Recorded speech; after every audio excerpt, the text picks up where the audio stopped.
Let's study about an important chapter, the nationalist movement in Indochina. Chapter on Indochina will introduce you to one of the important states of the peninsula, namely Vietnam.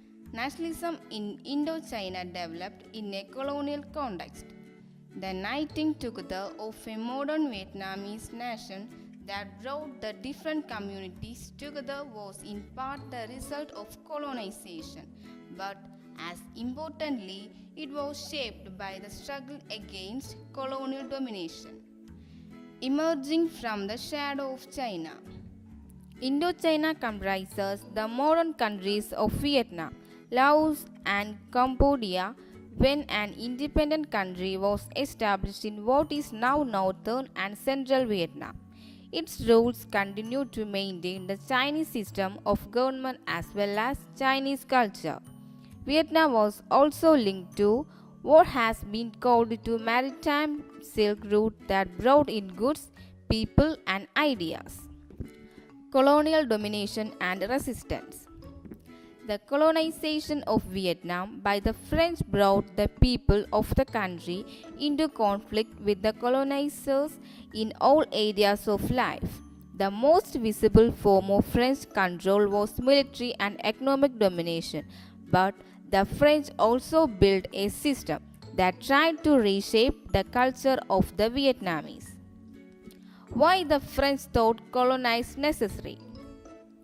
Colonies were considered essential to supply natural resources and other essential goods. Like other Western nations, France also thought it was the mission of the advanced European countries to bring the benefits of civilization to backward peoples. By the 1920s, to ensure higher levels of profit for the businesses, French business interests were pressurizing the government in Vietnam to develop the infrastructure further. Should colonies be developed? Everyone agreed that colonies had to serve the interest of the mother country. But the question was how? Some like Paul Bernard, an influential writer and policy maker, strongly believed that the economy of the colonies needed to be developed. He argued that the purpose of acquiring colonies was to make profits. If the economy was developed and the standard of living of the people improved, they would buy more goods. The market would consequently expand, leading to better profits for French business. The dilemma of colonial education. French colonization was not based only on economic exploitation.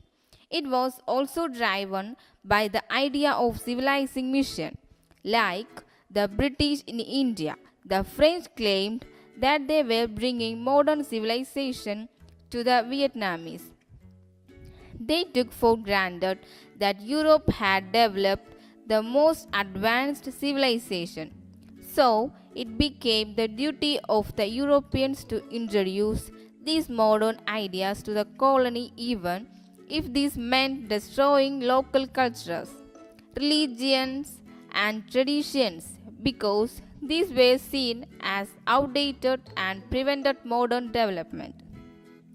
The French needed an educated local labor force, but they feared that education might create problems.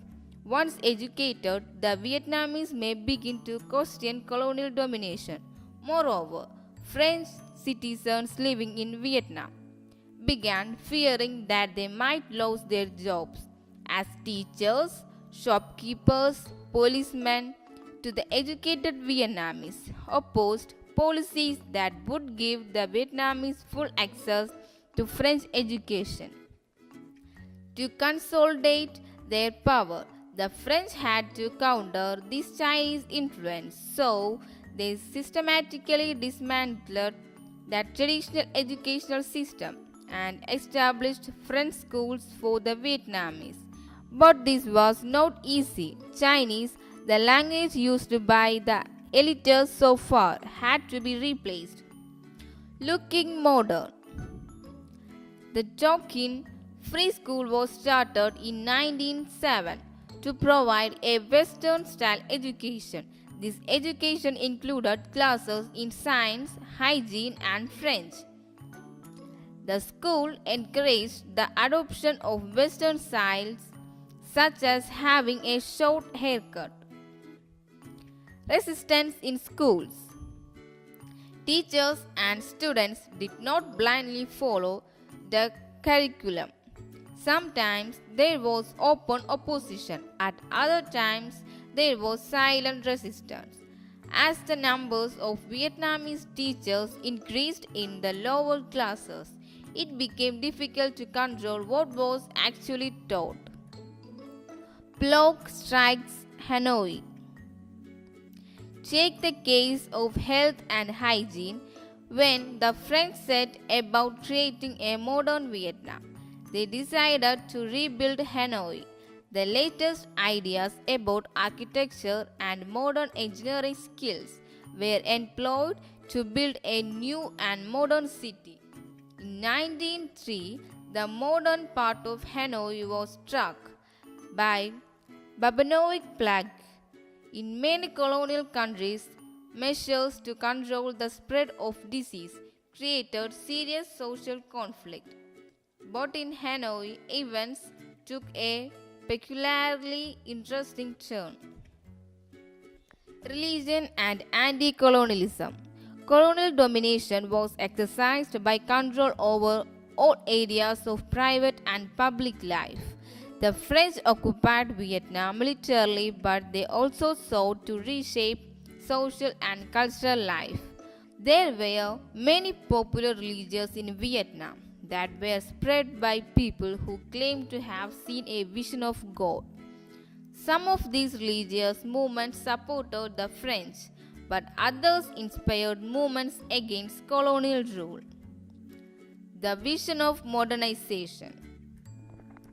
In the late 19th century, resistance to French domination was very often led by Confucian scholar activists who saw their world crumbling. Educated in the Confucian tradition, Phan Boi Khao was one such nationalist. He became a major figure in the anti-colonial resistance from the time he formed the Revolutionary Society in 1903 with Prince Khaung Di as the head. Other ways of becoming modern: Japan and China. Early Vietnamese nationalists had a close relationship with Japan and China. They provided models for those looking to change, a refuge for those who were escaping French police, and a location where a wider Asian network of revolutionaries could be established. In the first decade of the 20th century, a Go East movement became popular. In 1907 to 1908, some 300 Vietnamese students went to Japan and acquired modern education. The Communist movement and Vietnamese nationalism. The Great Depression of the 1930s had a profound impact on Vietnam. The prices of rubber and rice fell, leading to rising rural debts, unemployment, and rural uprising, such as in the provinces of Ny An. These provinces were among the poorest, had an old radical tradition, and have been called the ethical futures of Vietnam. When the system was under pressure, they were the first to blow. The French put these uprisings down with great severity, even using planes to bomb demonstrators. The new Republic of Vietnam. The new republic faced a number of challenges. The French tried to regain control by using the Emperor Bao Dai as their puppet. Faced with the French offensive, the Vietnamese were forced to retreat to the hills. After 8 years of fighting, the French were defeated in 1954 at Dien Bien Phu, the entry of the US into the war. US entry into the war marked a new phase that proved costly to the Vietnamese as well as to the Americans. From 1965 to 1972, over 34 lakhs 3,100 US services personnel served in Vietnam. Even though the US had advanced technology and good medical supplies, casualties were high. The effect of the war was felt within the US as well. Many were critical of the government for getting involved in a war that they saw as indefensible. When the youth were drafted for the war, the anger spread. Compulsory service in the armed forces, however, could be waived for university graduates. The Ho Chi Minh Trial. The story of the Ho Chi Minh Trial is one way of understanding the nature of the war that the Vietnamese fought against the US. Women as rebels. Women in Vietnam traditionally enjoyed greater equality than in China, particularly among the lower classes, but they had only limited freedom to determine their future and played no role in public life. As the nationalist movement grew, the status of women came to be questioned, and a new image of womanhood emerged. Writers and political thinkers began idealizing women who rebelled against social norms. Heroes of past times.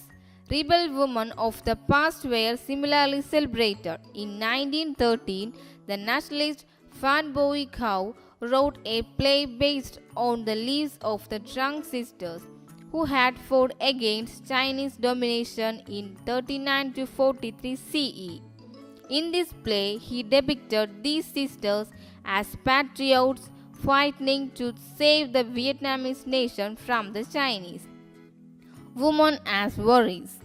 In the 1960s, photographs in magazines and journals showed women as brave fighters.